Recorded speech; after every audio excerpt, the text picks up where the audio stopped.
لیکن اللہ نے جو کتاب تم پر نازل کی ہے اس کی نسبت اللہ گواہی دیتا ہے کہ اس نے اپنے علم سے نازل کی ہے، اور فرشتے بھی گواہی دیتے ہیں، اور گواہ تو اللہ ہی کافی ہے۔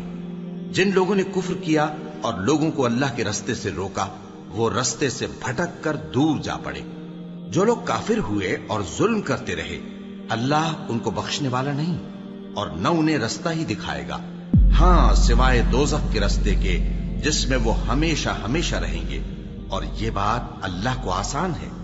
لوگو، یہ پیغمبر تمہارے پاس تمہارے پروردگار کی طرف سے حق بات لے کر آئے ہیں، تو ان پر ایمان لاؤ، یہی تمہارے حق میں بہتر ہے۔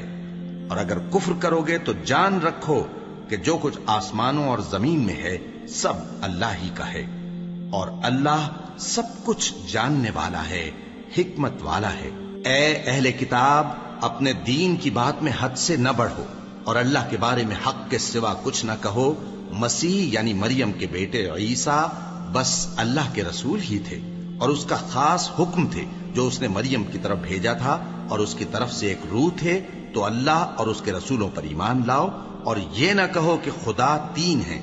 اس اعتقاد سے باز آؤ کہ ایسا کرنا تمہارے حق میں بہتر ہے۔ اللہ ہی معبود واحد ہے، اور اس سے پاک ہے کہ اس کی اولاد ہو۔ جو کچھ آسمانوں میں اور جو کچھ زمین میں ہے سب اسی کا ہے، اور اللہ ہی کارساز کافی ہے۔ مسیح اس بات سے عار نہیں رکھتے کہ اللہ کے بندے ہوں، اور نہ مقرب فرشتے عار رکھتے ہیں، اور جو شخص اللہ کا بندہ ہونے کو موجب عار سمجھے اور سرکشی کرے تو اللہ سب لوگوں کو اپنے پاس جمع کر لے گا۔ اب جو لوگ ایمان لائے اور نیک کام کرتے رہے وہ ان کو ان کا پورا پورا بدلہ دے گا، اور اپنے فضل سے کچھ زیادہ بھی عنایت کرے گا۔ اور جنہوں نے بندہ ہونے سے عار و انکار اور تکبر کیا تو ان کو وہ تکلیف دینے والا عذاب دے گا، اور وہ اللہ کے سوا اپنا کوئی حامی اور کوئی مددگار نہ پائیں گے۔